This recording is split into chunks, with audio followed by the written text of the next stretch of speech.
पशुओं की सेवा करें, गाय दूध देती है उनकी सेवा करना एक प्राणी यज्ञ। 4 हो गए ना, और 5वां है अतिथि यज्ञ। अतिथि यज्ञ किसको कहेंगे? देखो, अतिथि का मतलब हम लोग बोलते हैं ना, जिसकी कोई तिथि ना हो उसको अतिथि कभी भी याद आए।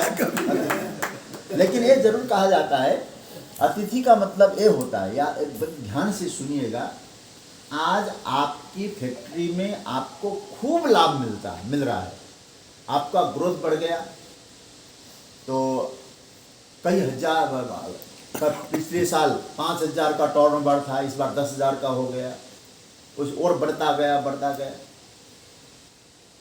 आप कभी इस बात पर विचार करिएगा,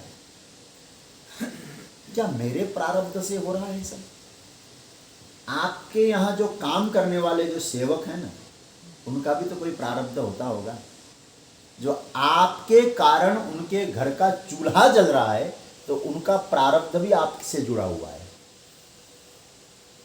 कभी याद रखना, एक बहुत अच्छी कथा एक है, भाई हमको जाना भी, अकोला से लोग आ रहे हैं मिलने के लिए, अभी वो रवि भैया आ रहे हैं। 2 मिनट।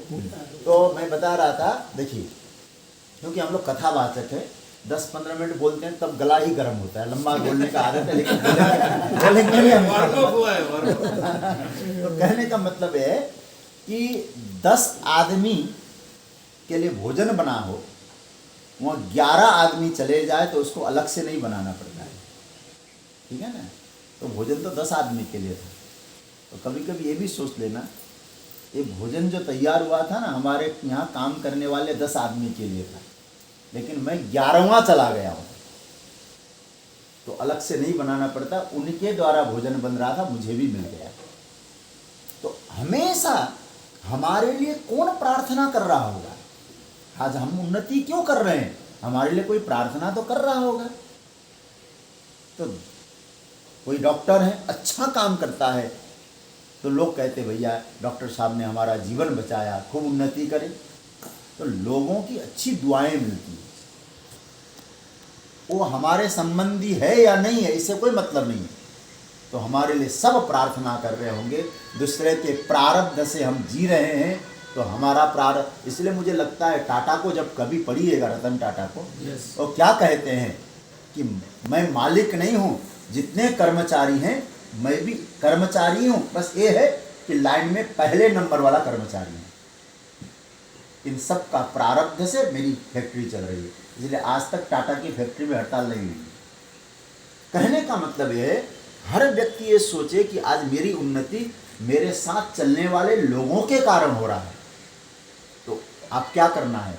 बोले आप प्रभु से प्रार्थना करें कि कभी एकांत में बैठकर, हे भगवान सबका कल्याण, जो मुझे मेरे पहचान के हैं, मेरे पहचान के नहीं है, इसलिए ये नहीं कहा कि मेरे अपने परिवार ही सुखी हो, ऐसा नहीं बोलते हैं। सर्वे भवन्तु सुखिनः, सबके लिए प्रार्थना करना ये अतिथि यज्ञ।